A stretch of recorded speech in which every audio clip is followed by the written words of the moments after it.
Inflation rate o bilis ng pagtaas ng presyo ng mga produkto at serbisyo sa bansa tumaas sa 1.4% ngayong Hunyo. Base sa datos ng Philippine Statistics Authority, ilan sa mga pangunahing nag-ambag sa pagbilis ng inflation ang mabilis na pagtaas ng singil sa kuryente at mas mabilis na pagtaas ng tuition. Ayon sa PSA, maaaring tumaas din ang inflation rate sa mga susunod na buwan kung hindi maaagapan ang pagmahal ng ibang bilihin tulad ng baboy, manok at isda. Batid daw ito ng Department of Agriculture kaya may nilalatag na raw silang mga plano. Sa kabila niyan, sabi ng PSA, mas gumaan ang gastusin para sa bottom 30% dahil sa bumababang presyo ng ilang bilihin tulad ng bigas. Dagdag ng mga cold storage facility, planong ipatayo sa General Santos City. Sinabi yan ni Pangulong Bongbong Marcos nang pangunahan niyang inspeksyon kanina sa Fishport Complex sa Lungsod.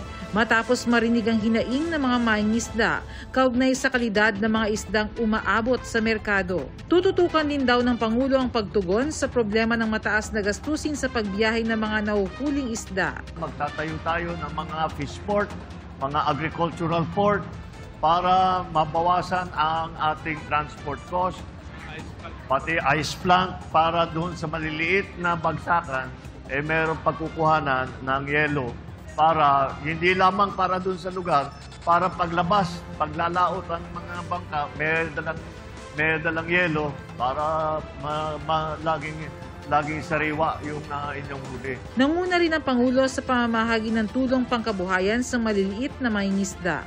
Para sa GMA Integrated News, ako si Bernadette Reyes, ang inyong saksi. Mga kapuso, maging una sa saksi.